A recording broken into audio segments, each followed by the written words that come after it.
കടലാസ് പൂക്കളെ പോലെ തന്നെ വേനൽക്കാലത്ത് നിറഞ്ഞു പൂക്കുന്നൊരു ചെടിയാണ് കദളിച്ചെടി. നിലത്ത് നട്ട് നല്ലൊരു പൂമരമാക്കാൻ കഴിയുന്ന ചെടി.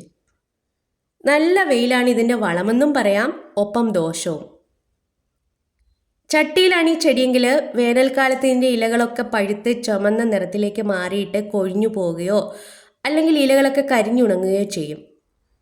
വെയിലിൻ്റെ അമിതമായ കാഠിന്യം കൊണ്ടും വെള്ളം അമിതമായി ഒഴിക്കുന്നത് കൊണ്ടും ഇങ്ങനെ വരാം.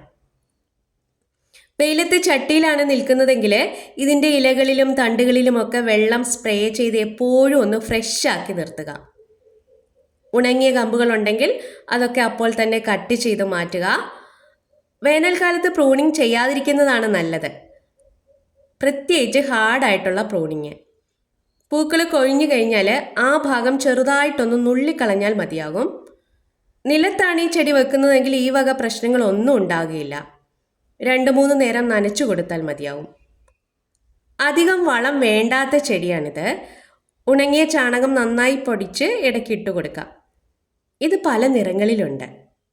ഇതിൻ്റെ വൈറ്റിന് ഒട്ടും വെയിൽ പാടില്ലാത്ത ചെടിയാണ്.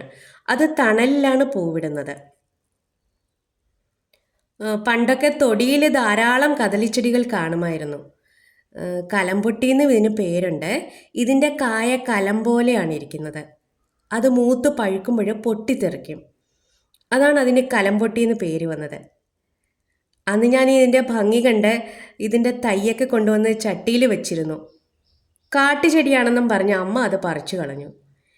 ഇന്ന് അമ്മയുടെ ഏറ്റവും ഇഷ്ടപ്പെട്ട ചെടികളിലൊന്നാണ് മെലസ്റ്റോമ എന്ന കദളിച്ചെടി. വീഡിയോ ഇഷ്ടമായാൽ ഒരു ലൈക്ക്.